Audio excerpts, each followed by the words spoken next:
Chapter 2. Breakfast. We didn't sleep much after that. I lay in my room with the letter on my bedside table, flame charm in hand, and stared at the ceiling until the sky outside my window went from black to the deep gray blue just before dawn. I heard Lily's door open and close twice. She does that sometimes when she can't sleep, just opens the door and checks that the corridor is still there, that there are still people nearby, and then goes back in.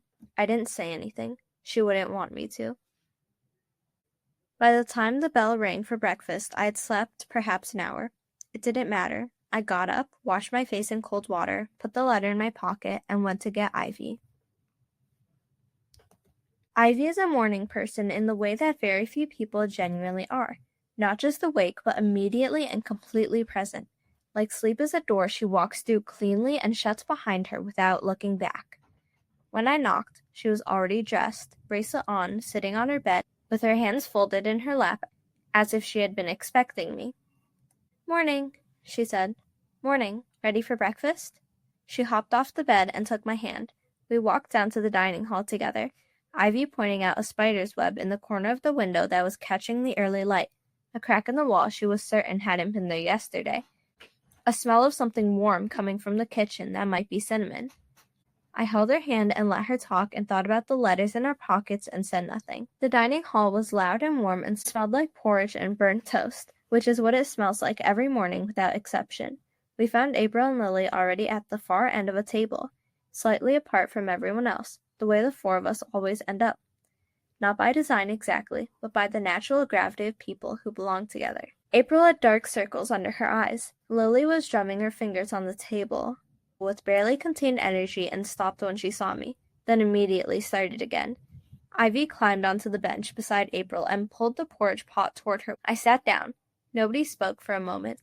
Around us, the hall was full of noise. Scraping chairs, clattering bowls, 30-odd kids starting their morning with no idea that the three of them had letters in their pockets that had a rhyme without stamps and knew their full names.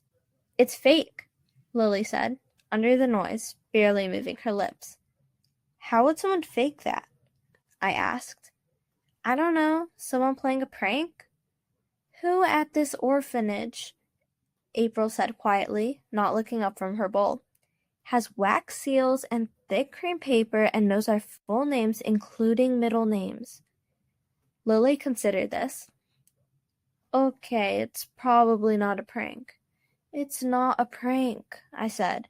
"It still could be something dangerous," April said carefully. "We don't know who sent it or why."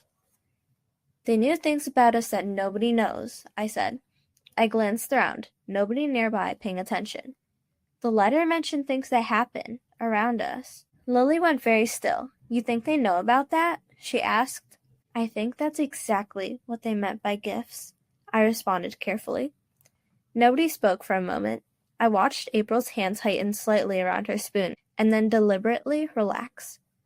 The things that happen, we had never named them, the four of us, never sat down and said, "Here's the strange thing that occurs around me when I'm frightened or tired or caught off guard." Never compared notes. It was an agreement we had never made out loud and had been keeping for years. Hearing me say it, even carefully, felt like something shifting. A door opening, just a crack. "So what do we do?" Lily asked. "We check first," I said. "The letter has an address, not the school, a meeting point. We go, we look, we come back, then we decide." "When?" April asked. "Tonight, after lights out," I decided. Lily nodded.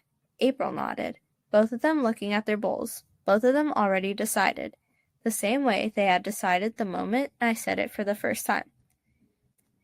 And then, "What are you whispering about?" We all looked up. Ivy was watching us from behind April, spoon in hand, porridge half eaten, expression completely attentive. She had been sitting there the entire time. Of course she had.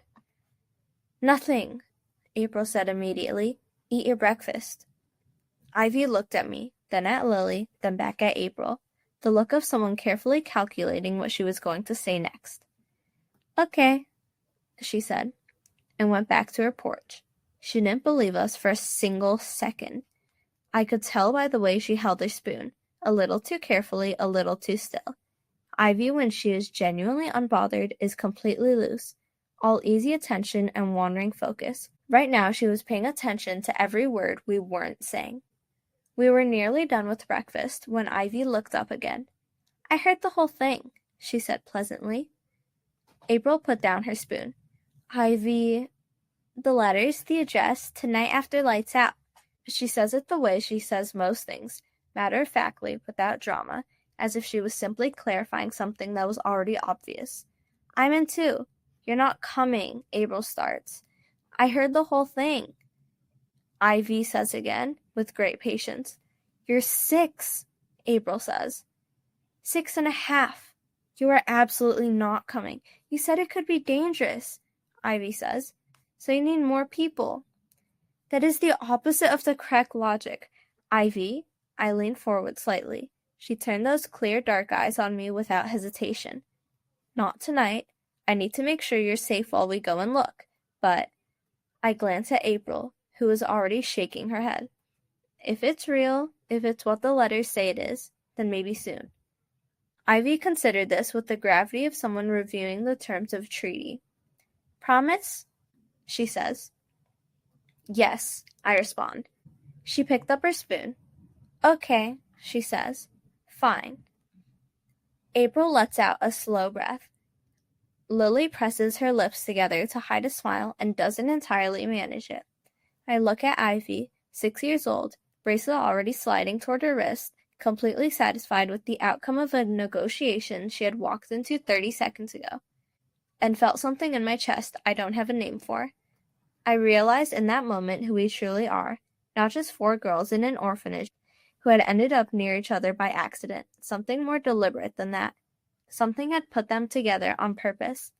Outside the dining hall window, the October sky was pale and cold and bright, and somewhere in my pocket a letter with a wax seal knew my name, and tonight, I thought, just a few more hours.